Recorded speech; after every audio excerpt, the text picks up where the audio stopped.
Good evening. I know it's been a while since the last time I did one of these. Been busy with a bunch of life stuff. But back at it with another book recommendation. This week I decided to do The Sayings of the Desert Fathers. It's a collection put together by Benedicta Ward. And the preface is by Metropolitan Anthony. This is a fantastic book if you want to go even deeper and deeper into spiritual disciplines. So on the back, it states, the 4th century ascetic flight to the desert indelibly marked Christianity. The faithful who did not embrace the austerity of the desert admired those who did and sought them out for counsel and consolation.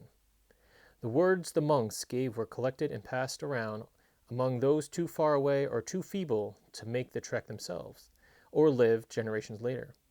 Previously available only in fragments, these sayings of the Desert Fathers are now accessible in its entirety in English for the first time. We have a great deal to learn from their integrity and their unrelenting courage, from their vision of God, so holy, so great, possessed of such a love that nothing less than one's whole being could respond to it, wrote Archbishop Anthony of Suzra in the preface. If we wish to understand the sayings of the Fathers, let us approach them with veneration, silencing our judgments and our own thoughts in order to meet them on their own ground and perhaps to partake ultimately, if we prove to emulate their earnestness in their search, their ruthless determination, their infinite compassion, and their own silent communion with God. And I'm just going to read a little excerpts from like the first chapter by for the first guy, Anthony the Great.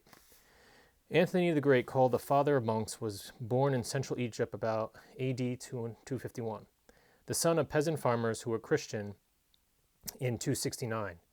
He heard the gospel read in church and applied to himself the words, "Go, sell all that you have and give to the poor, and come."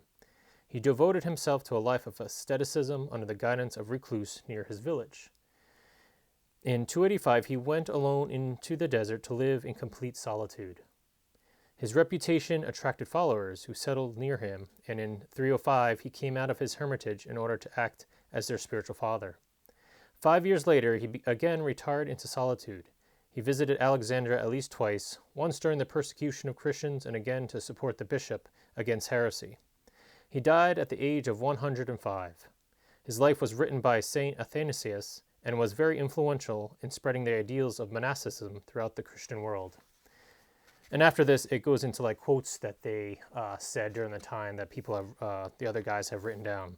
So just in the beginning, he states, when the holy Abba Anthony lived in the desert, he was beset by acedia and attacked by many sinful thoughts. He said to God, Lord, I want to be saved, but these thoughts do not leave me alone. What shall I do in my affliction? How can I be saved? A short while afterwards, when he got up to go out, Anthony saw a man like himself sitting at his work, getting up from his work to pray, then sitting down and plaiting a rope, then getting up again to pray. It was an angel of the Lord sent to correct and reassure him. He heard the angel say to him, "Do this and you will be saved." At these words, Anthony was filled with joy and courage. He did this and he was saved. Someone asked Abba Anthony, "What must one do in order to please God?" The old man replied, "Pay attention to what I tell you. Whoever you may be, always have God before your eyes. Whatever you do, do it according to the testimony of the Holy Scriptures. In whatever place you live, do not easily leave it. Keep these 3 precepts and you will be saved." Abba Anthony said to Abba Poman, "This is the great work of a man, always to take the blame for his own sins before God and to expect temptation to his last breath."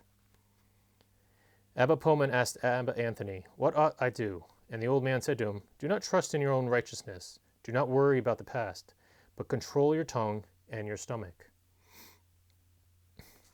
A little further, kind of the middle of the book, says, Abba Joseph put the same question and Abba Poman said to him, "If someone shuts a snake and a scorpion up in a bottle, in time they will be completely destroyed.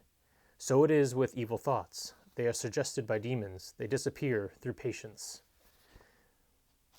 And another place, just one more. A brother asked Abba Tithos, "Which way leads to humility?" The old man said, "The way of humility is this: self-control, prayer, and thinking yourself inferior to all creatures."